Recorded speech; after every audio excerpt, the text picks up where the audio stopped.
आज जो देश का माहौल चल रहा है, शायद आप में से किसी ने भी अपनी लाइफ में ऐसा कुछ भी एक्सपीरियंस नहीं किया होगा। अपने ही घरों में बंद होकर रहना, ये बिल्कुल ही एक अलग सिचुएशन है जिसे आगे हम शायद कभी और फेस ना करें। एटलीस्ट हम उम्मीद तो यही करते हैं कि हमें आगे ऐसा फेस कुछ भी ना करना पड़े। ये कोरोना वायरस हम इंसानों के लिए किसी वर्ल्ड वॉर जैसी सिचुएशन पैदा कर चुका है, लेकिन यहाँ पर एक अच्छी बात भी हुई है। आई डोंट नो कि मुझे इस सिचुएशन में ऐसी बातें करनी चाहिए या नहीं, लेकिन इस सिचुएशन में मतलब इस कोरोना वायरस के डर से हम इंसान अपने घरों में बंद होकर रहने लगे हैं, लेकिन इससे पृथ्वी को बहुत ज्यादा फायदा हो रहा है। ऐसा मानो जैसे पृथ्वी खुद को रीसेट कर रही है। अभी तो ये लॉकडाउन स्टार्ट हुआ है और अभी से ही ओजोन लेयर काफी तेजी से ठीक हो रही है। कार्बन एमिशन में करीब 25% तक की गिरावट आ चुकी है। भारत के कई शहरों में एयर क्वालिटी इंडेक्स 150 से 160 तक हो जाता था, लेकिन अभी वो 80 से 90 के बीच में चल रहा है। ऐसा मानो जैसे पृथ्वी खुद को रीसेट कर रही है। उसने नेचर को बोला, यार देखो इन इंसानों ने मेरा क्या हाल बना रखा है, तुम कुछ कर सकते हो? नेचर ने बोला, ये ले। जरा आप खुद ही सोचो, इतने दिनों तक कंपनीज नहीं चलेंगी, कार और दूसरी व्हीकल्स बंद रहेंगी, तब तक पॉल्यूशन लेवल कितना कम हो जाएगा। हाँ, मैं मानता हूँ कि इंडस्ट्रीज के ना चलने की वजह से हमारी इकोनॉमी भी बहुत नीचे चली जाएगी, लेकिन वो हम वापस से रिकवर कर लेंगे। लेकिन जो हम धरती को लगातार नुकसान पहुंचा रहे हैं, उसका क्या? 2020 कई डेकेड्स के बाद एक ऐसा साल होगा जब पूरी दुनिया का कंबाइंड कार्बन एमिशन उसके लास्ट ईयर के कंपैरिजन में कम होगा, यानी कि नेगेटिव में रहेगा। इस वक्त जंगली जानवर और पेड़ पौधे बिल्कुल सुरक्षित हैं। ऐसा लग रहा है मानो इस धरती के लिए हम इंसान एक वायरस थे और इस धरती को धीरे धीरे अंदर से खा रहे थे, और कोरोना धरती के लिए एक इम्यूनिटी सिस्टम का रोल निभा रहा है। इस वीडियो को देख रहे हर व्यक्ति ने अपनी लाइफ में करंट सिचुएशन से ज्यादा टेंस माहौल शायद नहीं देखा होगा। हमारे लिए यही लाइफ का सबसे कठिन और डिवेस्टेटिंग टाइम होने वाला है, लेकिन आप में से शायद बहुत सारे लोग ये नहीं जानते होंगे कि इस तरह की महामारी पृथ्वी पर नई नहीं है। मतलब ये कोई पहला मौका नहीं है जब किसी माइक्रोबियल ऑर्गेनिज्म ने इस पूरी दुनिया को हिलाकर रख दिया हो। हिस्ट्री में पेंडेमिक्स आते रहे हैं और लोग इसमें मरते रहे हैं, और इस वीडियो में मैं आपको उन्हीं पिछली कुछ सेंचुरीज में आए पेंडेमिक्स के बारे में बताने वाला हूँ। सो हे माइंडफुल पीपल, आप में से बहुतों ने प्लेग के बारे में तो जरूर सुना होगा। ये यर्सीनिया पेस्टिस नाम के एक बैक्टीरिया से फैलता है। प्लेग मेनली 3 टाइप्स के होते हैं: न्यूमोनिक प्लेग, ब्यूबोनिक प्लेग और सेप्टिसेमिक प्लेग। इनमें से ब्यूबोनिक प्लेग सबसे डेंजरस है। इससे इन्फेक्टेड इंसान को फीवर, वीकनेस और वॉमिटिंग जैसे सिम्टम्स दिखते हैं और उसका लिम्फेटिक सिस्टम फेल होने लगता है। मैं आपको बता दूं कि यही सिस्टम हमारी बॉडी में फॉरेन पार्टिकल्स को आने से रोकता है और हमारी बॉडी में मौजूद कैंसर सेल्स को भी डेवलप नहीं होने देता। इससे इन्फेक्टेड इंसान को अगर ढंग से इलाज नहीं मिले तो उसके 10 दिनों के अंदर अंदर उसकी मौत हो जाएगी। ब्यूबोनिक प्लेग नाम की ये डिजीज ही 1720 के द ग्रेट प्लेग ऑफ मर्सिली का कारण बना था। ये डिजीज साइप्रस और लेबनान से होती हुई एक शिप के थ्रू फ्रांस के मार्सिली तक पहुंच गई, और जैसे ही ये मार्सिली पहुंची, इसने वहां पर तबाही मचा दी। धीरे धीरे ये शहर के हर इलाके में दस्तक देती गई और अगले 2 सालों में इसने मार्सिली की 90,000 में से 50,000 की पॉपुलेशन को खत्म कर दिया। इसके अलावा इसके आसपास की सिटीज के भी करीब 50,000 लोगों की इसमें मौत हो गई। मतलब 1720 में आए the great plague of Marseille में करीब 1 लाख से ज्यादा लोगों ने अपनी जान गंवा दी थी। इसके लगभग 100 सालों बाद 1870 में आया था एशियाटिक कोलेरा पेंडेमिक। इसकी शुरुआत उस समय के भारत के कोलकाता से हुई थी। इस डिजीज का आउटब्रेक जेसौर नाम की जगह से हुआ था, जो आज बांग्लादेश में मौजूद है। आपको बता दूं कि कोलेरा एक प्रकार का इन्फेक्शन डिजीज होता है जो हमारी स्मॉल इंटेस्टाइन को इफेक्ट कर देता है।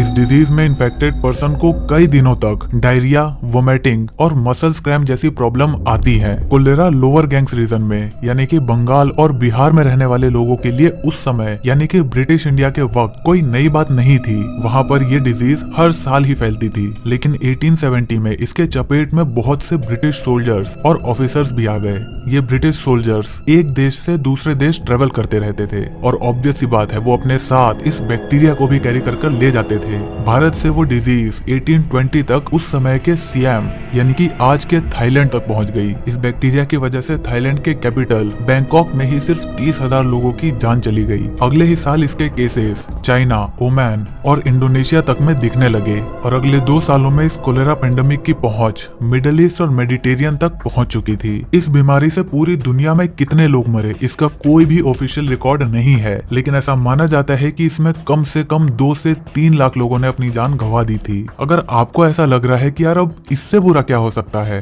तो अब मैं आपके सामने मॉडर्न हिस्ट्री का वो पन्ना खोलने जा रहा हूँ जिसने सबसे ज्यादा लोगों के चैप्टर को बंद कर दिया था। मैं बात कर रहा हूँ 1918 में आए स्पेनिश फ्लू की। ये फ्लू जनवरी 1918 में इन्फ्लुएंजा वायरस के कारण फैला था। इसने 5 करोड़ से 10 करोड़ लोगों तक की जान ले ली थी। इस वायरस की चपेट में उस समय करीब 50 करोड़ लोग आए थे, जो 1920 के वक्त दुनिया की 1/4 पॉपुलेशन थी।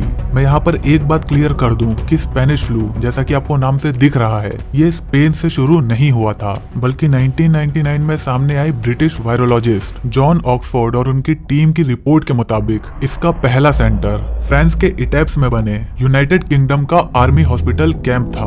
उस समय ये देश वर्ल्ड वॉर 1 में बिजी था और इन आर्मी कैंप्स में हर दिन करीब 1 लाख नए जवान आते थे। ऐसे कैंप्स में खाने के लिए चिकन और पिग्स के मीट को स्टॉक करके रखा जाता था। यही कारण बना इस दुनिया की सबसे खतरनाक महामारियों में से एक स्पेनिश फ्लू का। ये भी कोरोना वायरस की तरह ही छींकने और खांसने से हवा के थ्रू फैलता था। इससे पूरी दुनिया इन्फेक्टेड हो गई थी। मतलब शायद ही कोई ऐसा देश रहा होगा जहाँ पर इस बीमारी की वजह से कोई भी इंसान ना मरा हो। लेकिन यहाँ एक बात काफी इंटरेस्टिंग थी और वो ये कि चाइना में इस वायरस से काफी कम लोग मरे थे। कुछ एक्सपर्ट्स का कहना है कि शायद इसका कारण ये है कि असल में ये वायरस चाइना से ही स्टार्ट हुआ था, लेकिन हमारे पास आज तक इसका कोई भी सॉलिड एविडेंस नहीं है। हमारे देश भारत में भी स्पेनिश फ्लू की वजह से 1 करोड़ 70 लाख लोगों की मौत हो गई थी, जो उस समय इंडिया की पॉपुलेशन का 5% हिस्सा था। इतनी सारी जानें लेने के बाद करीब 3 साल तक दुनिया को अपने चपेट में रखने के बाद इन्फ्लुएंजा वायरस खत्म हुआ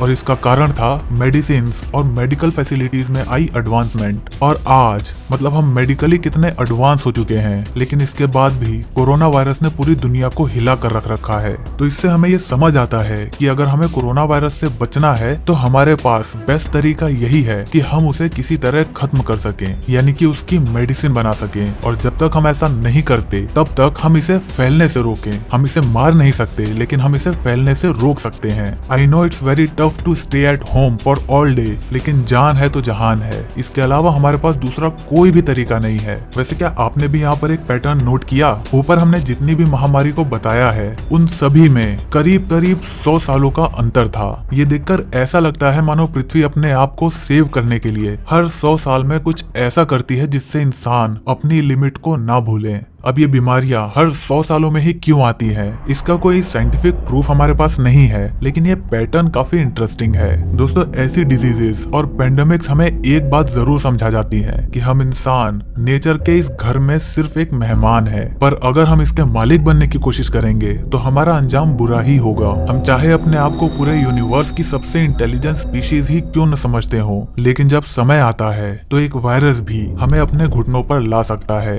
आज हमें कुछ ऐसा ही देखने को मिल रहा है। वैसे इस लॉकडाउन में आप क्या कर रहे हो? जो भी इंटरेस्टिंग काम कर रहे हो हमें कमेंट करके जरूर बताना। क्या आपने हमारी इस 21 दिनों में हैबिट बिल्ड करने वाली वीडियो को देखा है? अगर हाँ, तो आप उसमें से कौन से कदम उठा रहे हो, या फिर आप कौन सी हैबिट को बिल्ड कर रहे हो? हमें कमेंट करके जरूर बताना। वीडियो को लाइक कर देना, क्योंकि हम ऐसे ही ज्ञान बांटते रहते हैं। जय हिंद, वंदे मातरम।